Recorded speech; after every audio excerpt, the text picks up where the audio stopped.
एक छोटे से कस्बे में कविता नाम की लड़की रहती थी। उसकी शादी बहुत कम उम्र में हो गई थी।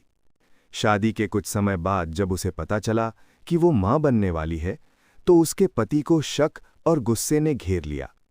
बिना कुछ सुने समझे उसने कविता को आधी रात घर से बाहर निकाल दिया। बारिश हो रही थी। कविता रोते रोते कस्बे से बाहर निकल गई और पास के जंगल वाले रास्ते की ओर चल पड़ी। घंटों चलने के बाद उसके पैर जवाब दे गए।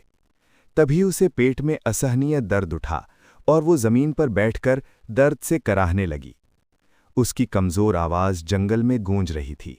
उसी समय लकड़ियां चुनने निकली एक बुजुर्ग महिला शांता अम्मा ने उसकी आवाज सुनी। वो दौड़कर आईं, कविता को सहारा दिया और बिना देर किए उसे बैलगाड़ी में बैठाकर नजदीकी प्राथमिक स्वास्थ्य केंद्र ले गईं। डॉक्टरों ने तुरंत इलाज शुरू किया।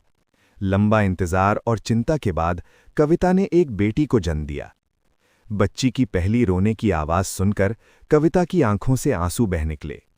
शांता अम्मा ने बच्ची को गोद में लिया और कहा, आज से ये बच्ची मेरी भी है। समय का पहिया।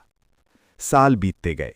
शांता अम्मा और कविता ने मिलकर बच्ची अन्वी को पाला। अन्वी जब 8 साल की हुई तो उसे गांव के सरकारी स्कूल में दाखिल कराया गया। फटी किताबें, पुरानी यूनिफॉर्म, लेकिन सपने बहुत बड़े। दिन में स्कूल, रात में मां के साथ दिया जलाकर पढ़ाई। 18 साल की उम्र में अन्वी को शहर के बड़े कॉलेज में स्कॉलरशिप मिल गई। कठिनाइयां आईं, लेकिन उसने हार नहीं मानी। सालों की मेहनत के बाद वो प्रशासनिक अधिकारी बन गई। मिलन। नियुक्ति पत्र मिलने के दिन अन्वी सीधा गांव की ओर निकली।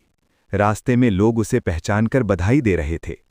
यही है शांता अम्मा की पोती। जब वो घर पहुंची तो बूढ़ी शांता अम्मा दरवाजे पर खड़ी थीं। अन्वी दौड़कर उनके गले लग गई।